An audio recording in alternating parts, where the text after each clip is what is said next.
I'm Jeff Cook, And I'm TJ Wilson. and this is Around the Circle. I'm walking slowly, I'm taking my time. All I could talking is starting to rhyme. I'm letting go of lonely, letting go of strife.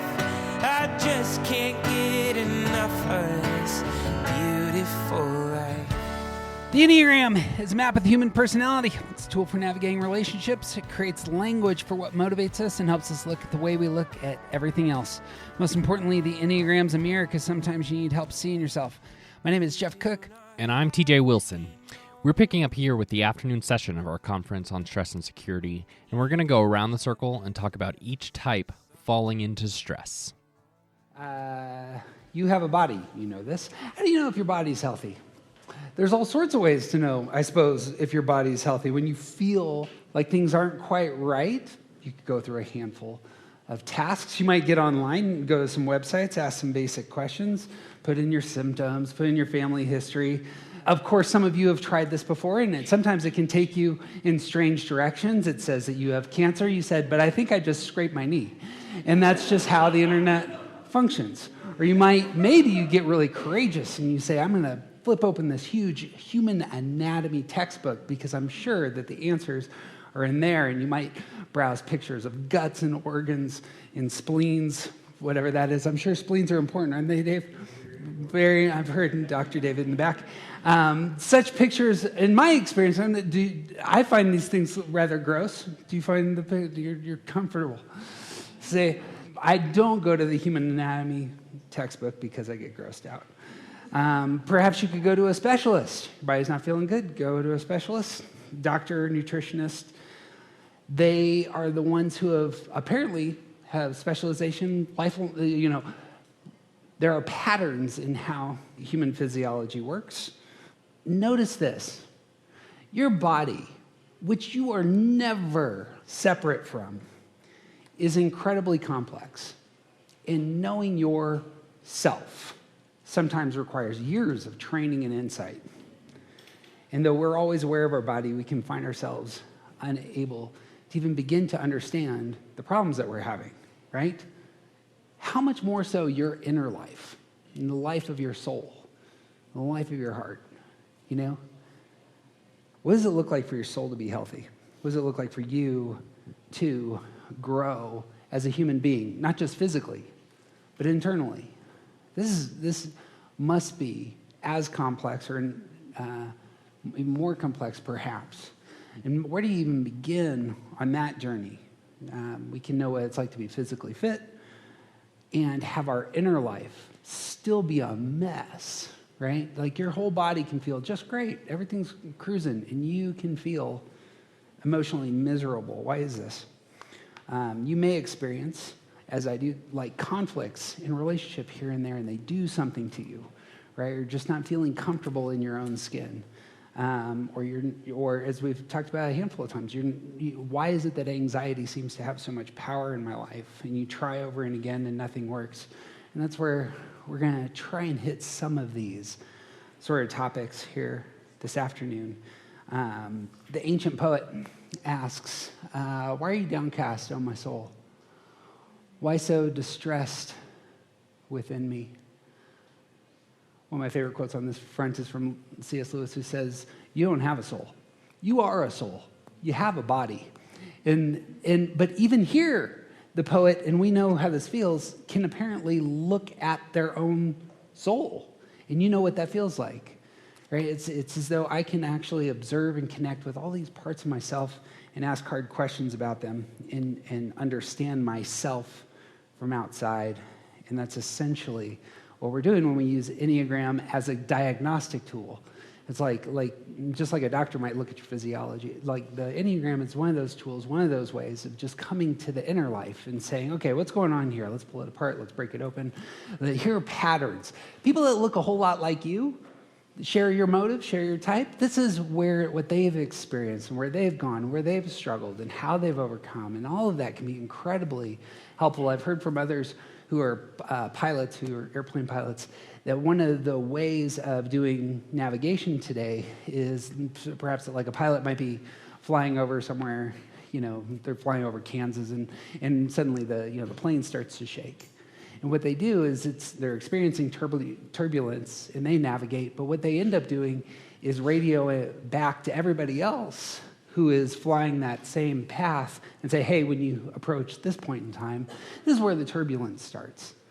So important for us to have people who have gone before us, especially if they're wiser than us, they're a little bit more mature, they have more insights, they've had experience, they can communicate that to us. Enneagram can be fantastic on these fronts. Finding the people who have our type and how did they navigate all these things, hugely important. And so that's where we're going. Enneagram at its best is a tool. Enneagram at its best is a language. It's a language about human motive. And we're going to use it to jump into some stuff. So I want you to notice something at your table. And I want you to notice, again, the movement to your stress number, specifically in terms of your center. Ones you're moving from an action-oriented center to a feeling-oriented center. And that's important to name when you fall into stress. And twos, again, feeling center to doing center. And threes, you've been on stage for a long time trying to get the attention, but now you're going to get off stage and you're going to act in order to make things calm. And fours, you're going to stay in that center of heart, but you're moving from internal to outward. And fives, also staying in the thinking center, but again, moving from specific focus to wide focus. Sixes, we're moving from thinking to feeling. And sevens, you're moving from thinking to doing. Been in your head, use some action-oriented tools at 1. 8, you're moving from doing into a withdrawn thinking spot. And 9, you're moving from a withdrawn acting spot into more of a reactive thinking. This is the dynamic of our stress move. And it's just important to name. And what we're going to do. So we had a survey. Some of you will know Cambry Ross. Cambry does research for us and artwork for us. All of this stuff, by the way, has been created by the phenomenal Cambry Ross, who you can find on Instagram. And when she posts, she goes under Enneagram Cam, and she does really great stuff. She has like 50,000 followers, and she'll send out surveys occasionally. And she did survey work for us in terms of this. And some of the people who responded to those surveys were just communicating, this is what goes on when I'm in stress, when I'm in insecurity. And what we ended up doing was sifting through all that, trying to bring some language to all of our common experiences. Some of these people are going to be right on. Some of these people are going to be kind of askew, trying to figure themselves out. So just know it can be a mixed bag, but it's a conversation starter. And especially because you'll know your type and you can talk to the people at your table about their experience. This is just going to get the ball rolling. So we're going to talk about stress and falling into stress. We're going to talk, in part, the stress move here is the low side of stress. As we kind of pitched before, the stress move sometimes can feel like we're out of control and falling into somebody else's world, other people's tools. Sometimes that can be an unhealthy move. Sometimes it's a survival mechanism. But a lot of the stuff that we're going to talk about up front is going to be I have moved. I didn't go there intentionally. It's something broke. Now I'm really stressed out about it, and I couldn't even solve the problem, and now I'm using stress tools. So what we're going to do, and this is where I need your help, is we're going to go through each of the numbers. I'm going to pause on each of them. You'll see quotes on the screen that just kind of unpack the idea. But if you have questions as we're going through each, we can address one or two questions, and then at the end, we have a summary of all the types, and then we'll just talk about things around our table. So just love to invite just more open conversation as we go. We'll obviously throw in our 2 cents, and that's how this is going to roll. Ones, we're moving from action focus to an narrow focus. Some of the things that ones might communicate about their stress move look like this. There is a separation from doing. There is a relational frustration that might emerge. Ones are going to become a lot more aware of their emotional interactions with others, especially what went wrong yesterday or a year ago or 5 years ago. There's that past-orientedness. It's something they're going to pick up for as they're dealing with stress. And oftentimes, ones can become overly introspective. These are all part of the stress move. You got anything stand out to you there? So much of one's inner life it's like it all of a sudden comes out in this stress place. Like it becomes much more prominent, and now it's a focus on the critic and the version of things that are the version that's telling me that things are going wrong, and here's all the bad things that I did, and here's all the ways that other people have messed things up for me. I really like this quote: I can be more self-absorbed and just try to shut the world out. Like it's like ones who are constantly trying to fix what's happening out there and fix themselves. When they enter this stress place, it's like everything becomes much more internal and focused on myself. This self-absorption that you can find in a 4 place comes out in a big way. Bang. 2s. 2s are going to move from focusing on others' emotions to getting control. 2s who are so aware of the emotional lives of the people around them and outwardly focused on emotion. Where 4s are inwardly focused on emotion, 2s are often outwardly focused on emotion, oftentimes to their detriment because they're not focused on their own needs. And what happens in stress is you are moving to that place of action where you need to get control over all the things because you've been running yourself ragged for others.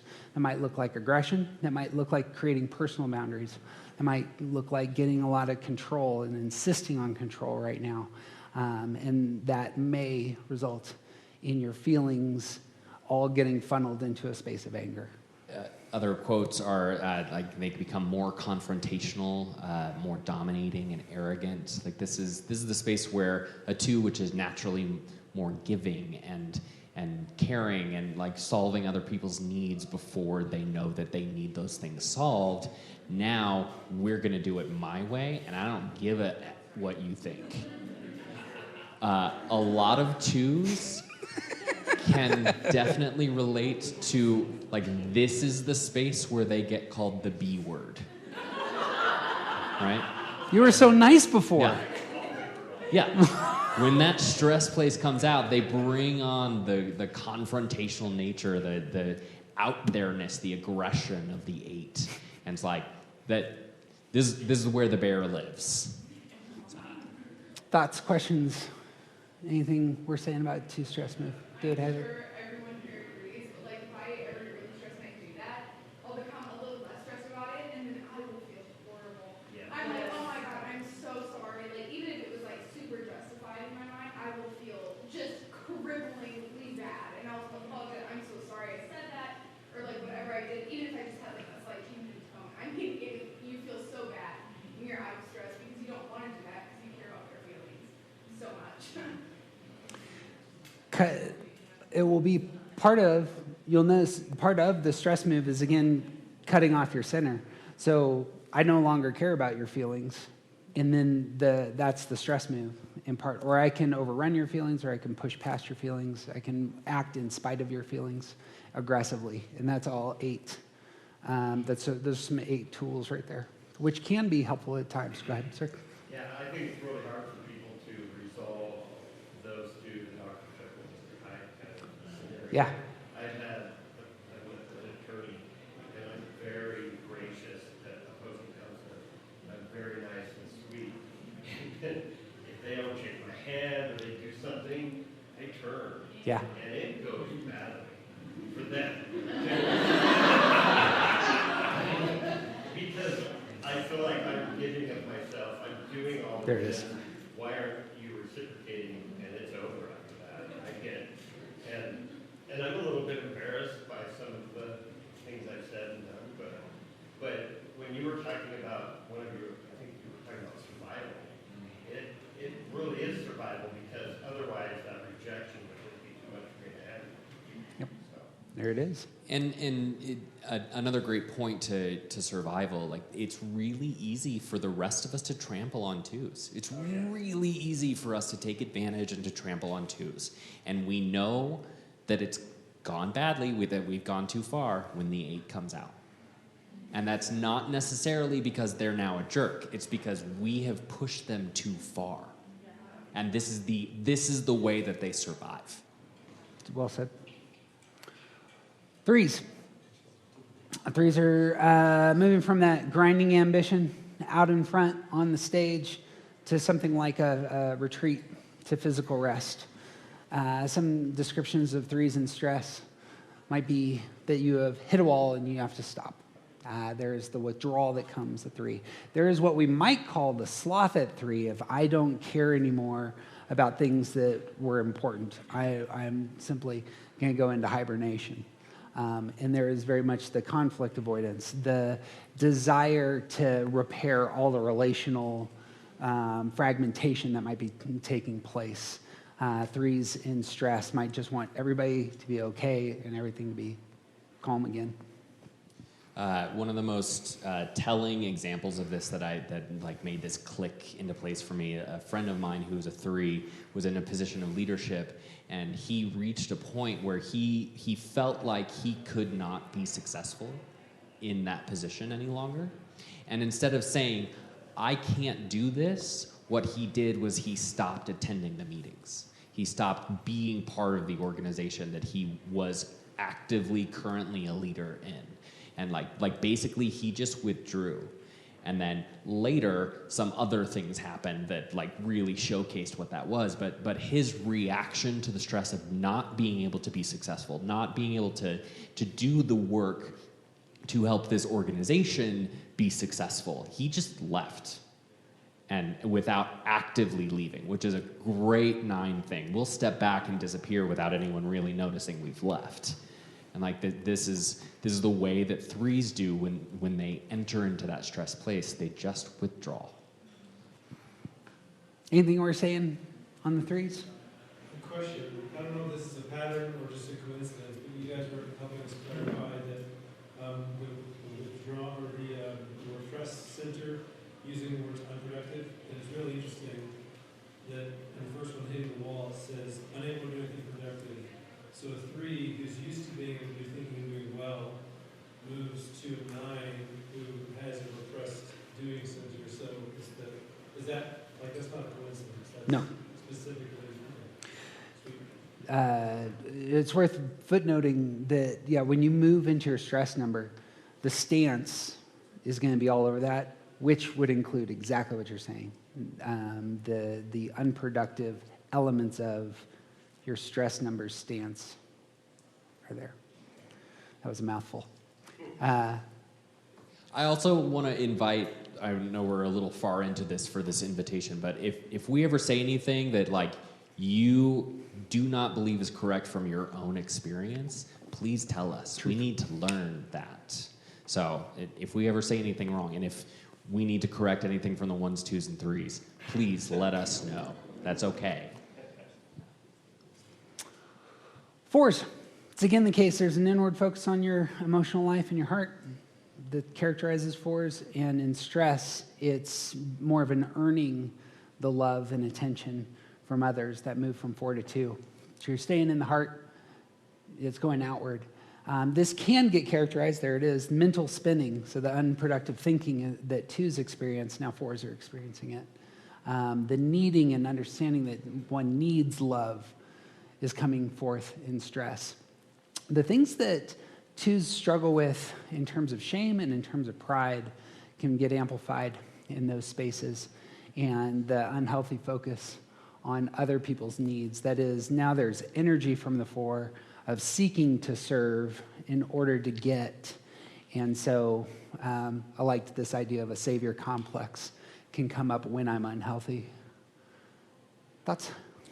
I really like this quote. I tend to overcompensate and focus on others' needs. And when I overcompensate, I'll do anything the person asks me in order to earn their love and affection back. And so there's still that sort of central focus on my own internal life, which lives at 4. But then when they're in that stress place, all of a sudden it's now you need to validate what I'm thinking. Now you need to validate what I'm doing. And I'll do whatever you need in order for you to give me that thing that I'm asking for. Thoughts? Good. How about it, twos? Do you have a savior complex? We think we can save everybody. there, Everybody at any time, Yes. no matter what it is. Oh my God, we want that. Yeah. Not that we can, but that we should. And we Yeah, want to. and that, Yeah, and if we're not, then shame. yeah, like, oh, it's not me, who's it gonna be? You know what I mean? I'm just now putting together that this is the perfect way to think about pride for twos. Like the savior complex and tied with pride. Thank you. Thanks for helping with that. go ahead.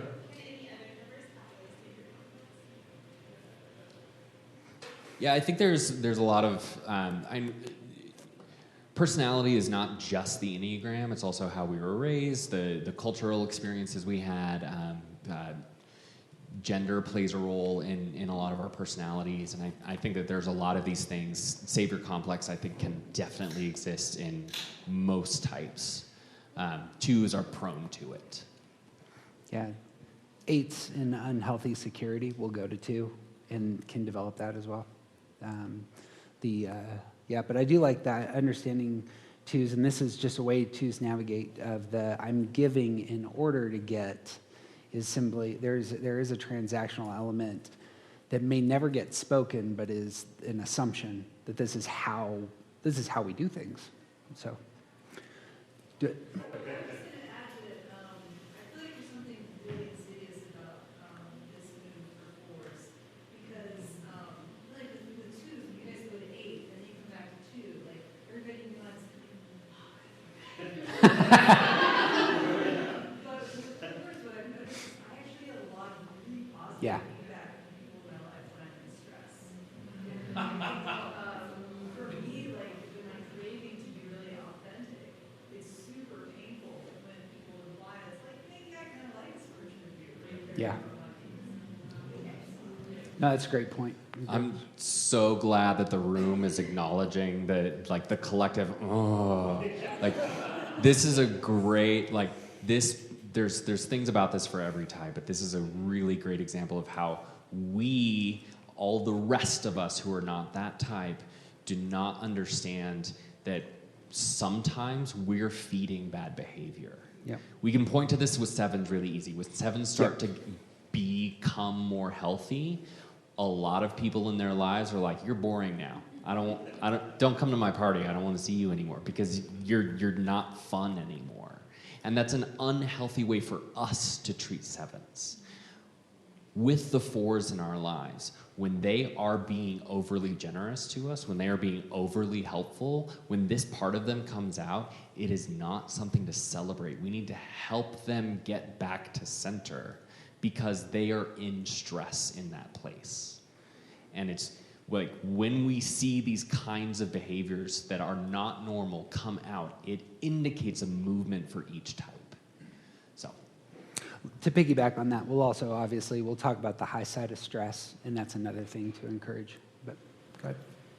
Can you clarify that a little bit? Because what I'm hearing you say is that when I start to think about other people more, I need to be more self-centered. that is an excellent turn of what I was trying to convey. For all of the rest of us, we need to be careful about not celebrating and taking advantage of your generosity. For you, it's a little bit different. It's good to embrace these tools. It can be really helpful and valuable to embrace these tools to start to think a little bit more about yourself, and we'll get into that when we get in the high side. But all of these things, like the stress move is a survival move to help you get back to your center. And we want to celebrate and uphold balance in our center. That was good, though. 5s. 5s are also going to stay in the head in their stress move. And again, it's very directed focus to this open-minded thinking. Some of the thoughts that came out of the mouths of 5s in terms of their stress move look like this. There is the franticness that comes in moving to 7, especially searching for exits. Where are the ways that I can escape stuckedness? There's the spastic thinking that might materialize, and these might feel very uncomfortable.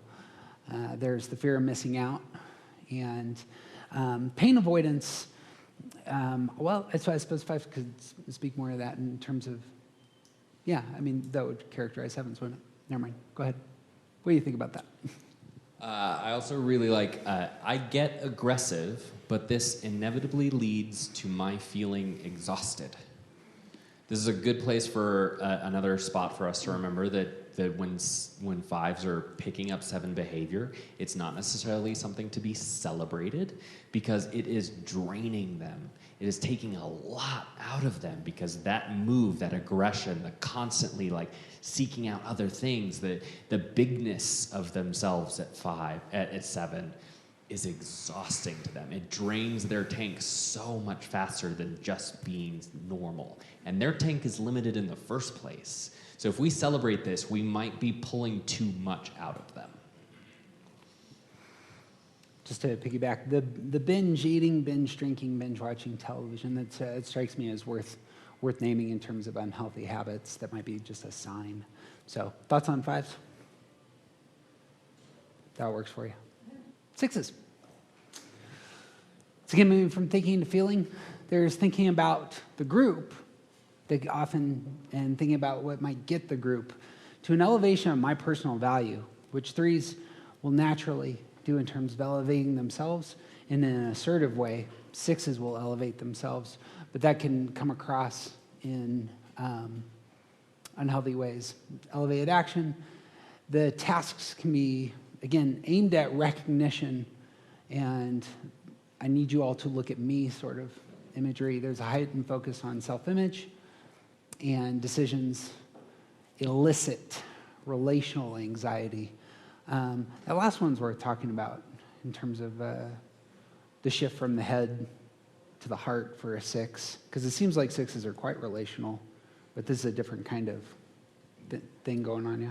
Yeah, this is, I think that when 6s move into stress, especially in unhealthy ways, when they pick up some of that stuff there's a sense of defining myself based on what other people think about me now and whether or not I've done the job well or whatever else. Someone said that they get jealous way easier when they're stressed out, and it's because that filter sort of shifts. It adds another hue to bring in other people's opinions so much more than the system or the hierarchy. Like that's normal for them. The system, like, let other people tell me what to do, that's great. But now, what other people think about me as a person, this has become something a little bit more prominent. And it comes out in big ways in stress. Thoughts from 6s or on 6s? Anything we're saying here? I definitely can relate to the first box, in an emergency going into hyper duty, because I've already planned out all the things that'll go wrong. When they go wrong, it's almost peaceful. I'm like, okay, I'm prepared for this. Boom. You know? Yeah. Because I've already done the worrying ahead of time. No, it's action time. It is almost more relaxing to be in the oh shit lane, if you will. But it Yeah. is like in regular lanes, and you're always worried like what's going to go wrong. Things are already going wrong. I don't know what to do here. I don't know what to do when things go right. My husband laughs because when something has ended, sometimes I'll worry about what could have happened. Yes. Not even just worry about the future, but like, this is what could have happened. He's like, it's done. It didn't happen. I'm like, but I still need to worry about it because it could have happened. Yep.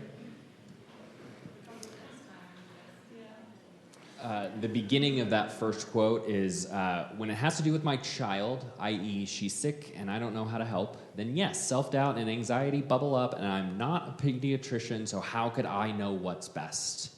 But in an emergency, like a natural disaster, like the stress is not necessarily the terrible thing that's happening. The stress comes through in the places where I don't know what terrible thing might happen. I don't know how to handle this situation. They've well thought through a lot of the disaster kind of things that might go wrong. And when they find 6s reacted wonderfully during the pandemic, because they had a lot of them had already thought about, what if there's a worldwide pandemic? Or what if things happen and we have to deal with this?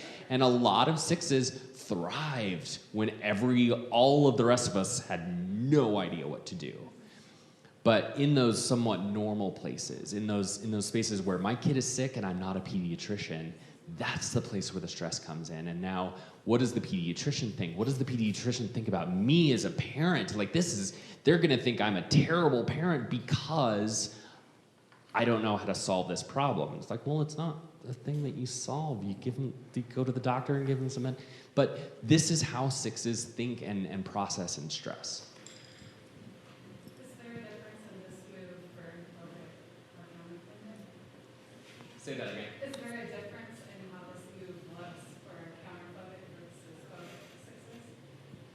So for anyone who doesn't know, there's a spectrum for sixes that we talk about, with phobic being prominent on one end, and that's outward fears, things are going to break, what are we going to do about all the things that are going to break? And then there's a counterphobic, which basically says, I'll show you how unafraid I am. And I'm going to lean into the danger. I'm going to jump into these spaces. And so we believe that sixes exist on that spectrum, and some sixes might be more on one side or the other, but you have access to all of it at all times. That's what we believe. And I think that with the stress move, it will depend on where you are on that spectrum about how this comes out. So that recklessness is a bigger word for sixes on the counterphobic, whereas fear is a better word for sixes on the phobic side. So sixes who are highly phobic and enter into a stress space, now their fear is going to manifest in that, like, what do people think about me, and what's not getting done, and like making a plan about all the things that we have to do to get done in order to be successful, to be seen as successful, so that I can get back to my space. And the recklessness will come in a look at how flashy I am, like a little bit more attention drawing, like reckless and fearful. These are good ways to think about that spectrum, and all of the ways that sixes move will be informed by that. Go ahead. Okay. Could you? On that spectrum, would you say that phobic 6 is closer to 5? And It's how no.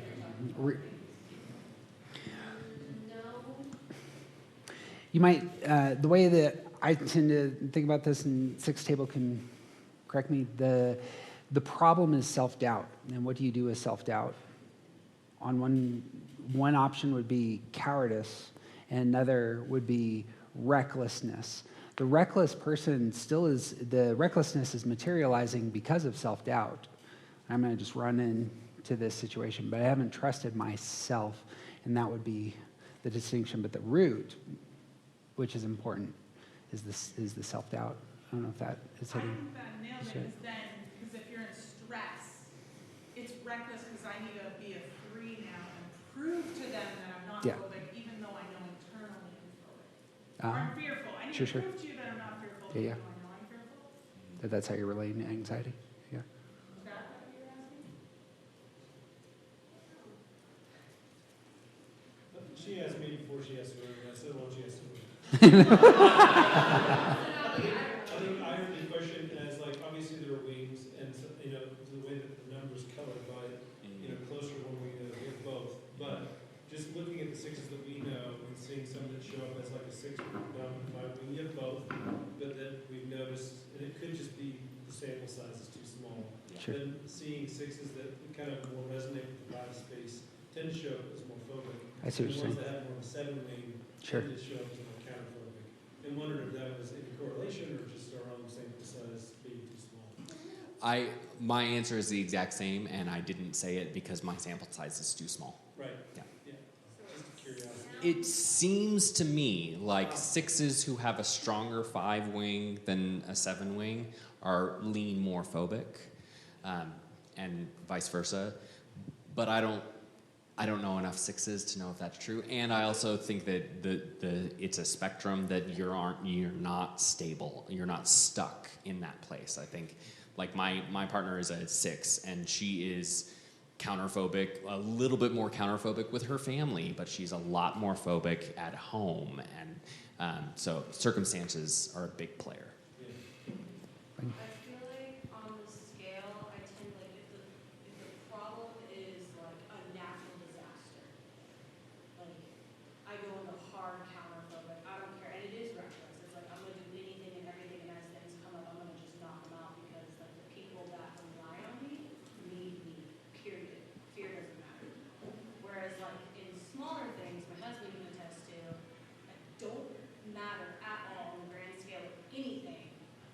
agoraphobic and just don't want to do it. Like, I don't even put the energy into solving that fear. I'll just sit here and like completely disassociate, go find something else, a different rabbit hole to go down, and distract myself because I'm just not worth it.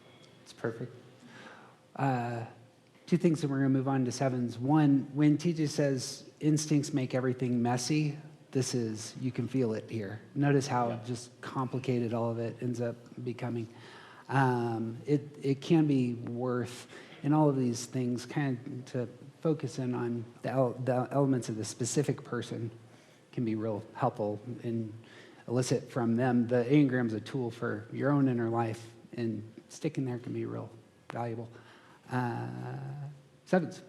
I will also say, especially for the sixes in the room, this is an area that has a lot of confusion around it because sixes don't trust themselves enough to tell the rest of us. So we're guessing on a lot of this. So sixes, we need you. If you have wisdom to impart on especially the counterphobic thing, tell everyone you know. We need it. We need it so bad. And we trust you to relay your own experience. That goes for fives as well, in terms of you guys are just keeping everything in. Sevens, from free-spirited dreaming to organized action. Some of this, in terms of the 7 move to 1, looks like taking hold of space. You're much more aware of your body. I want to be at home and comfortable. Insisting on order. Things have broken. I was going 1,000 miles an hour, and now we need to get everything organized. Frustration. Both 7s and 1s are idealists who can be frustrated, but that obviously the one-ish side of frustration, I imagine, comes out. And the move out of the future into present-mindedness, but that can materialize in an unhealthy way as rigidity, is worth naming.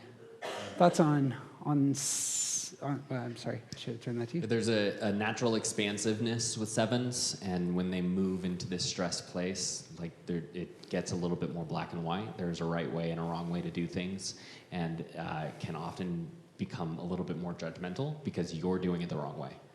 And I'm super frustrated about that because now I have to fix it, and I'm stuck here because you didn't do the thing you were supposed to do, and now we have to deal with this. Great, thanks. Thoughts on 7s? Questions on 7s? Do it.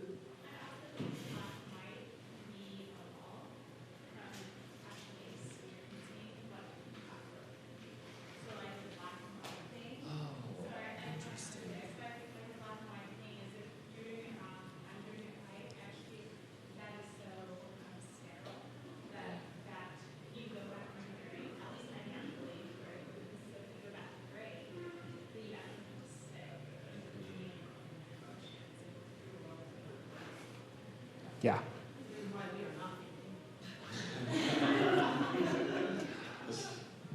Jeff, can you repeat what you said? It's gonna come out confused if I say So 7s who are naturally sort of in a gray space, everything is possible and everything has different shades. And when faced with negative experiences or emotions or problems, that black and white thinking can help create a barrier between them and the bad thing. It's like now, instead of having to see the minutia and sit in whatever might be a real issue, now we can just black and white. There's work to be done. There's an order to things. Now I don't have to think about how that might be. I don't have to sit in the negativity because the rules are defined now.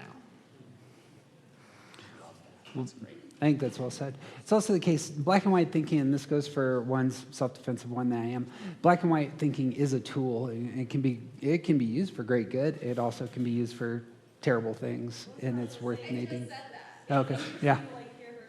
We don't want to be judged. The aversion to that, because I think like black and white thinking for me is like comforting, and I'm like, oh, I love the black and whiteness of that, like just it's either this or this. Like I was even thinking about Richard with the 6s and saying like, I think someone said like there's comfort in like when something goes wrong because they've already considered that. Right. And I think for me, I think like I'm also thinking of like all the things that can go wrong, but it's like when something goes wrong, my reaction is like,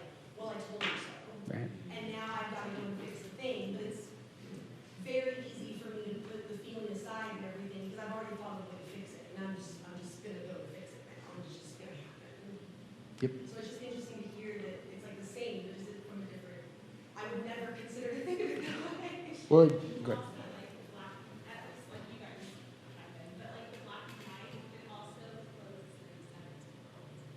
Yeah. So all the possibilities. It's restricted. Yeah, which is Yeah. because there's no more everything. We'll see some of the, this is absolutely true and worth naming. On the negative side, there can be a positive side for sevens. Sevens can struggle with addiction, and the order and black and white nature of one thinking can be a real helpful tool to grab hold of if you need to get sober, something like that. And that ends up being just worth naming in terms of, again, black and white thinking is a tool. It can be used for good purposes, it can be used for bad, or the rest. Last thought on sevens, please. Shifting gears a little bit from what we just talked about, but the taking hold of my space, that one resonates with me a lot. And I think just having a lot of seven tendencies, just being the person I am, often people think I'm this very extroverted, like only extroverted being.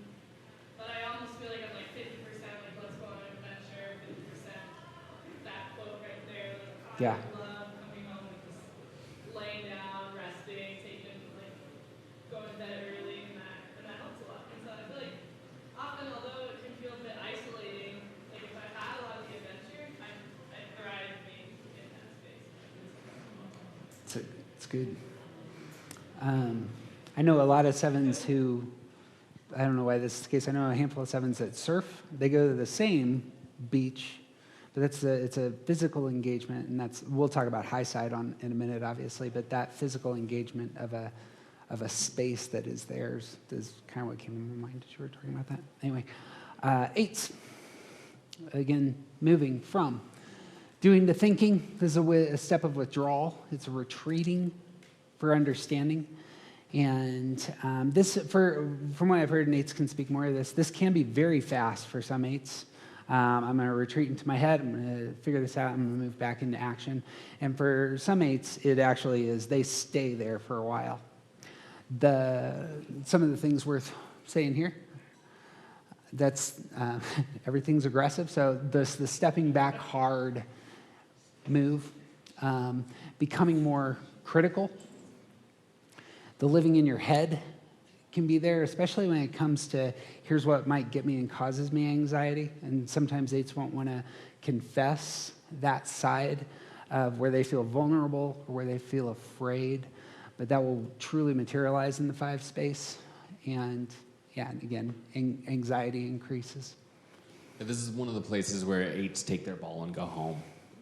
And like it might be a split second for them. And most of us who know eights and love eights, like we can feel that withdrawal really intensely.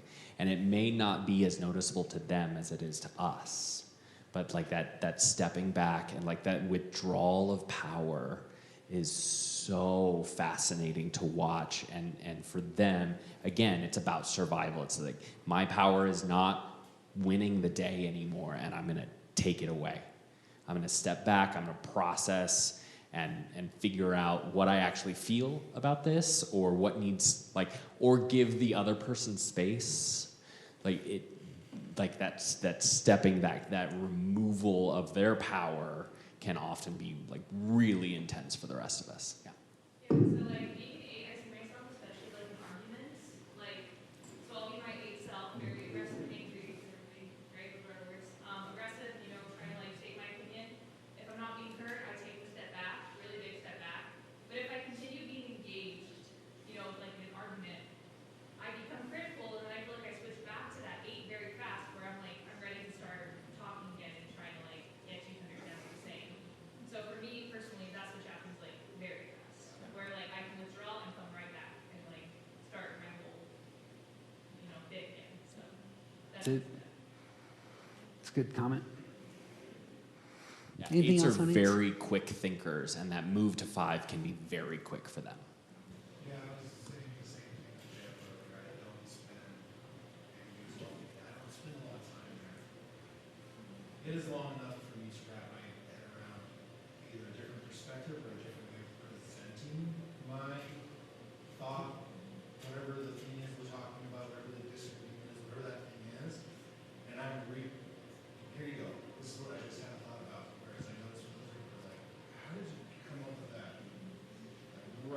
2 seconds, really? Yeah, 2 seconds. Yeah, I reassessed, I've changed my opinion. Here we go. I may have been wrong before, but this is right. The most unhealthy expression of this may look more like there's the withdrawal, and then the 8 says, I will feel vulnerable if I'm back engaged, and so I'm just going to make my home here, and you're not going to tell me what to do. I'm going to stay withdrawn. Do it. That happens for me Yeah, when I don't care anymore. sure. Yeah, I think that detachment is Yeah. also a big part of that. It's not just a removal, but it's also I am not engaged with this thing anymore because I don't care about it anymore. Right. I cared a lot, and I made every attempt to be a part of that.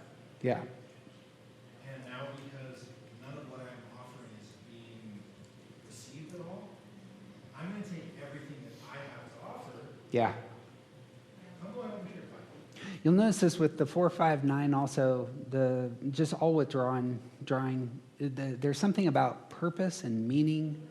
When that's gone, it restricts action.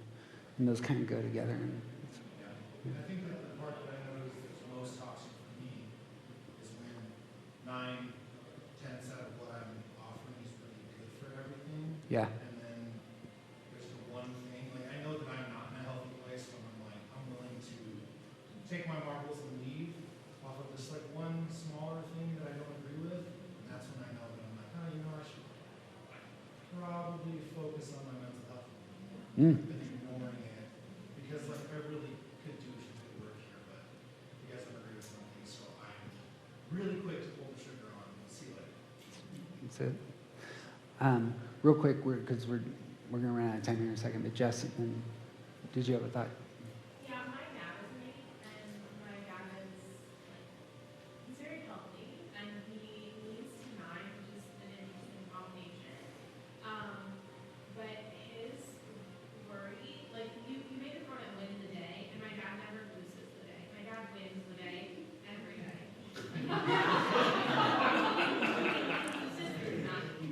Like, he loses the night, so sometimes sleep, like, he's not sleeping, he's worrying at night. He does it behind closed doors where he, like, doesn't have the opportunity to lose the day. So, I don't know, that, like, struck a chord with me because winning the day is, like, that's always gonna happen. And, like, again, my dad leans 9, so he doesn't come across those words that you, like, anger and aggression, never associated with him. But he wins every day and then doesn't sleep at night because he's worried about something if he's in, stress. Sure. Yeah. It's good. We'll hit 9s, and then what we're going to do is I'm going to have you turn to the folks at your table just to kind of process according to your type. 9s move from action, keeping things calm, to that earning thinking side, active peacemaking to reactive thinking. Some thoughts and feedback here. The elevated does quiet. Again, anxiety game picked up there.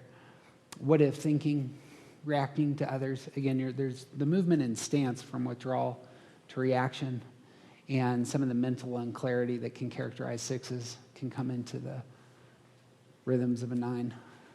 What you see?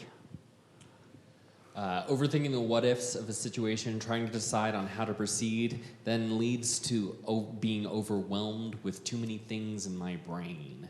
The 9s, like we hate conflict, and then when anxiety comes and becomes a prominent part, 9s who are naturally like everything's going to be fine, we'll go with whatever and just see how it's going to be fine, guys.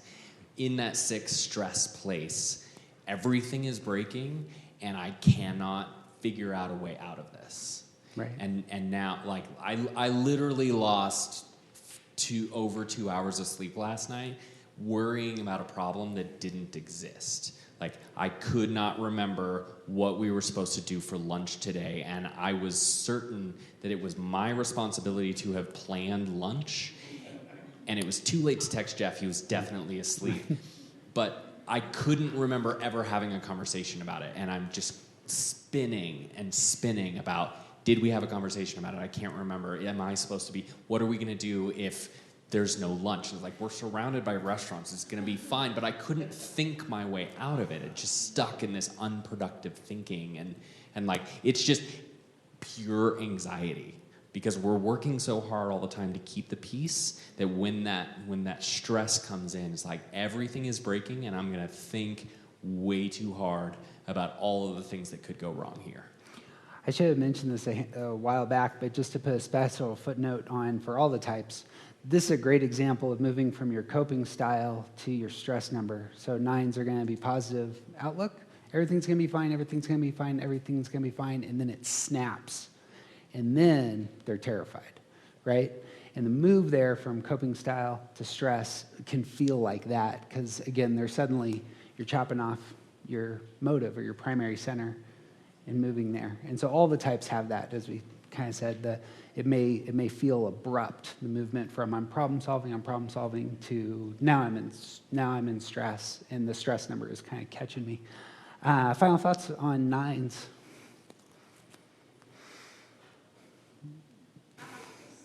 Curious what y'all think. Anything, or just your thoughts on someone being a certain number for majority of their life, but transitioning to maybe another number? Like, is that possible? Or I have two things to say about that. One, I don't think that numbers change. I think, and Jeff can get a little bit more into like being born into a type, but I think like whenever it happens, once your type is solidified, it's that type through your whole life.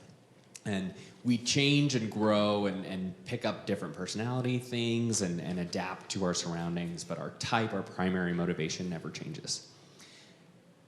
2, trauma breaks everything, especially unaddressed trauma. We don't talk that much about trauma because we are not even remotely qualified to speak into trauma. Because we're not psychologists, we have no formal training, we don't have a ton of experience with like real intense trauma. So the rule is trauma breaks everything, especially unaddressed trauma. And trauma can be one of those things that causes people to manifest a different type because they're acting outside of themselves. And the work is to resolve the trauma so that they can come back to their type. Would you put the next slide from Mothership? What I would love for you to do is turn to the folks next to you. I tried to outline some of these things, but we'll spend like 15 minutes, again, kind of talking with one another. What comes up for you here? What do you see in yourself? What's worth talking about, given your types? I would love for you to communicate with one another on this front.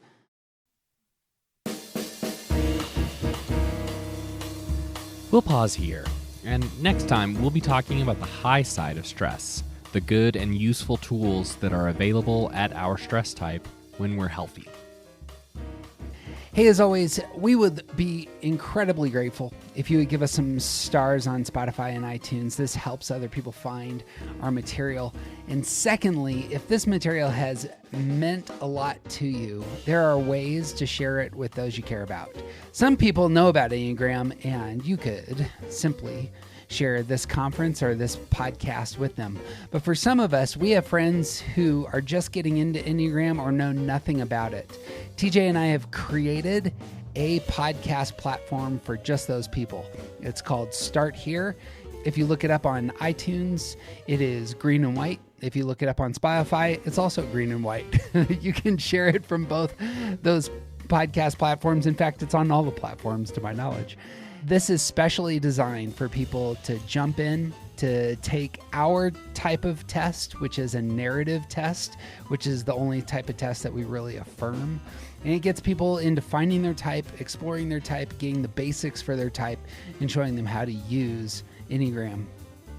Lastly, throughout 2023, we're getting together on Zoom once a month with about 20 or so folks to talk about relationships. If you're into this and would just like to explore these ideas with TJ, with me, with others, we would love to have you. Very easy to get signed up. Just go to aroundthecircle.org and click on events. There's a way to sign up for our Zoom events there. And, we'll email you notifications. And these have been incredibly helpful for me. And I hope for lots of others. The intro music, as always, is by The Collection, and this outro music is by the great Brian Claxton. If you love this podcast and want to support us, you can always do so on Patreon. And again, if you are one of the approximately 2,000 listeners we have who have not yet given us some stars, it's your time. We would love your help. So that's what I got. TJ doesn't got anything else, and I'm Jeff Cook, and who you aren't isn't interesting.